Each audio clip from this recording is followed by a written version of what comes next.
Hi, my name is Casey Bernstein, and I'm here at my studio, the Center for Nia and Yoga, located in Albany, New York.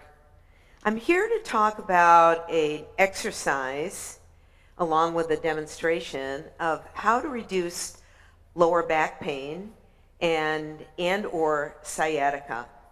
And this will be based on the situation where we have a misalignment of the sacrum in the pelvis.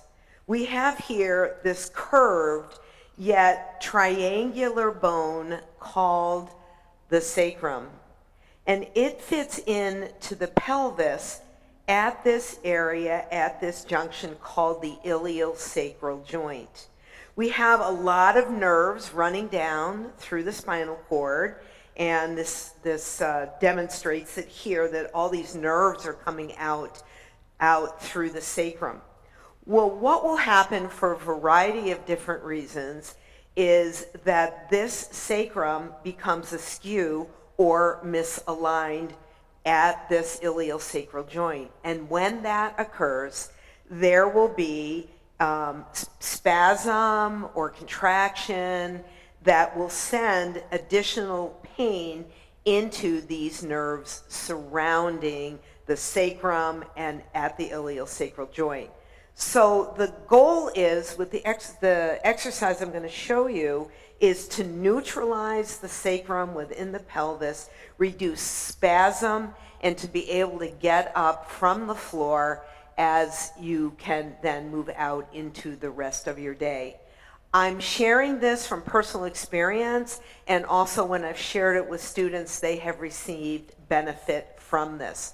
If I happen to be in an acute stage, like if I had hurt my back or this is askew for any reason, I may repeat this several times throughout the day. So let's get going. Let me move my friend aside here. And what you'll want is a chair, and I have also done this at home with a coffee table. A chair like this, a firm chair, not a rocking chair or anything, is really the best. So again, if my back was sore, or misaligned and healing, I want to make my way down to the floor very, very carefully using the support of the chair, one knee, then the other. Then when I get here, supporting myself, I'm going to shift my weight, and the goal is to scooch my hips so that then my calves rest on the table or the chair, and then I lay down. Now, usually when I do this, when that sacrum, the iliosacral joint, and the muscles are in this position, I can feel this release. Sometimes it can even take my breath away, as there is this letting go and this neutrality here for the back. Again, ideally the calves are at the lower leg is resting comfortably on whatever surface that is. The thighs are equally aligned, and the head of the femur is resting down into the joint of the hip joint into the pelvis. And the lower back is neutral on the floor. Now in this position here, making sure the back, the head, and the neck are aligned, I might stay here for 5 to 10 minutes. And this is a great opportunity to have some relaxing music or to practice some sort of breath technique and really let that spasm of the lower back release in this neutral position. And again, let that iliosacral joint find its way into alignment. Once I have been here for time, then what I'll also add on is a pelvic tilt. So I'm going to inhale and tip the tailbone forward, bulge my belly with breath, and then exhale and press the navel point down. When I inhale, I can feel my lumbar spine create its curve. That's what I want. And then on the exhale, in particular, if it was in spasm, I can feel the broadening of this lower back. So you are welcome to move back and forth with this. The head stays neutral, may slide a little bit, and just feel that inhale, big breath, and then on the exhale, press that navel point down so there is a broadening of the lower back and at that junction of the iliosacral joint. Again, you're welcome to stay here, repeat. Sometimes I take a moment and rest and absorb that. Just again, letting the back release into the floor with the support. And then I may repeat this pelvic tilt, cat and cow against the floor to create strength and mobility and reduce the spasm. Now, after 5 or 10 minutes, you don't want to overstay your visit, especially if you're resting or the area I have found, can get tight in this position. So I stay 5 to 10 minutes. Now, if I had an immovable object, I would scooch my way away from the coffee table or whatever surface it is. Having a chair like this is awesome because I can simply push it away. Taking a hold of both of my upper shin bones, lower knee, I'm then going to start to bring the knees around in a circle. One direction and then the other. I can coordinate my breath that as I bring my knees in, I exhale, which will support the lower back.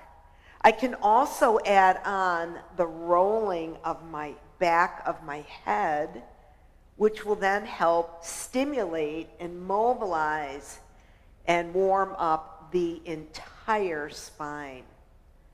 This can usually feel pretty good with the surface beneath me and warming up this area. Again, you're welcome to do this the length of time that works for you. Circling the knees, which makes a circle around the sacrum, and also the back of the head, which will stimulate the spine. From here, I will neutralize the pelvis and do this action I call rowing the boat, pulling the knees in, and this is great to energize the hip joints. I want to coordinate the breath with this. As the knees come in, I exhale. As the knees come around, I inhale. Do what works for you intuitively. I can reverse the row of the boat. And this is just plain old great to lubricate and juice up the hip joints, which we need for support if the lower back and sciatic area is healing. From here, I'm going to imagine that my legs are a book, and I'm going to open the book and close the book. Take an inhale and take an exhale. Now, at this point too, and I might have done this when I set up that first relaxation, is have a pillow, a light pillow here, so that my neck is also supported. I want to inhale and exhale and let this get mushy. What does that mean, mushy? It means relaxed instead of held. Let the book close. Inhaling and exhaling. Again, ideally the spine is safe. I'm still on the floor. And now I have to proceed to prepare to come up from the floor. Now, the next movement I might do would be the happy baby. And this is an upward facing squat which can be very neutral for the sacrum and the pelvis, but activates those hip joints. First position would be hold on to the knees. If possible, I could go to the ball of the foot. I want that sacrum and tailbone opening and the back of the head on the floor. I could also pull down on the edge of the foot. The knee joint is moving towards the armpit to create this squat and lengthen the lower back. Just a suggestion.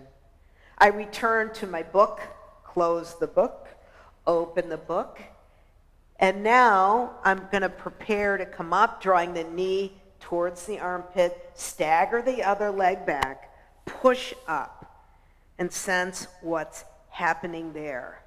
Slide out, take an inhale, roll, stagger, push up. So this creates a twist in that lower back area. Now, depending on how this feels for your body, you could increase it to a twist.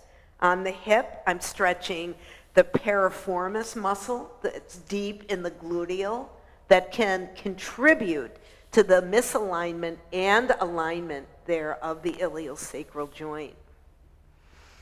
Inhaling and exhaling. I can stay. I can massage the area. I can deepen the twist. I could even extend the leg into more of a pigeon pose. Play with what feels good for you. And again, be gentle to not over stress the area. You want it to feel nurturing and healing by creating stretch and mobility into the area. Next time, I'm in my zigzag. On my way up, I bring in the back leg and push up into the table or crawling position.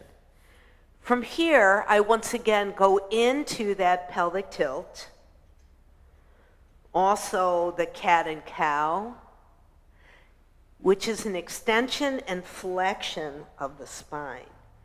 Inhaling, open the tailbone, extend through the head. Exhale, start with the tailbone, tuck the sacrum under, contract the abdominals. Unfurl the spine on the extension. Take a nice exhale. Imagine the abdominals are a sponge. Squeeze out all the water to broaden that lower back area that might have been in spasm. Do that a number of times. Then continuing with creating circulation, a circulating stimulation of this area to get blood flow, I could play with a spinal undulation, moving my head, my neck, my chest, my lumbar waist area, and sacrum. Again, if that feels good. This will help me reducing tightness if I can create some mobility and get blood flow into the area. You choose your length of time. Now, coming up, I'm going to use the support of the chair. Resting here on the chair, first thing I'm going to do is bring out one leg and once again play with my hip joints and sensing the support through my legs, which I need to support my back. One leg and then the other, using the chair, mobilizing the hip joint by stepping out. An add-on, if you like, is to do a whole foot and then do a ball of the foot if you are good with that. That's going to affect the hip joint in different ways, using the whole foot or pressing up into the ball of the foot. Just an option. Okay, here I go. Here's one foot here. Now pushing into the chair, I then need to pivot that other foot to the floor. And if I can, I'm going to just stay in this squatting position to let that area stretch. I'm using my hip joint and keeping that lower back neutral. From here, preparing to stand up, I'm going to use my hands and push up, straightening the legs. I'm now my body with the use of the chairs in the shape of a rectangle. I'm going to keep my knees soft and once again go back into cat and cow, which will again keep this area juiced up with circulation, get some blood flow into the area using my abdominals. Start once again with the tailbone, unfurl the spine and squeeze. I can also just move it around, keep the area circulated. I want to feel the entire weight shift now into my legs. My knees can be buoyant, engaging my core muscles. I'm going to now shift my hands to my center of gravity and push up, using the core muscles here to stand up. Then, what's in the upright position, I want to feel my ideal alignment. That is what the body wants, especially at moments of misalignment, is the head is over the shoulders and the chest, and the pelvis, the chest is over the pelvis. The heads of the femur are supporting the pelvis in a level position, so I can sense my neutral alignment that I just created from being on the floor. Then, much as possible, stepping out into the rest of the day with walking at a speed that retains my alignment. Okay, again, I know that when I have been in a situation of acute situation like that, pain, that I will do that situation 4 times a day or whatever time I have, or whatever treatment I need in regards to that. Again, I'm Casey Bernstein, and I'm here at my studio, the Center for Knee and Yoga, and I teach what I call a prescriptive moving to heal class here at my studio, and you can find me at caseybernstein.com. Thank you, and I hope that this helps.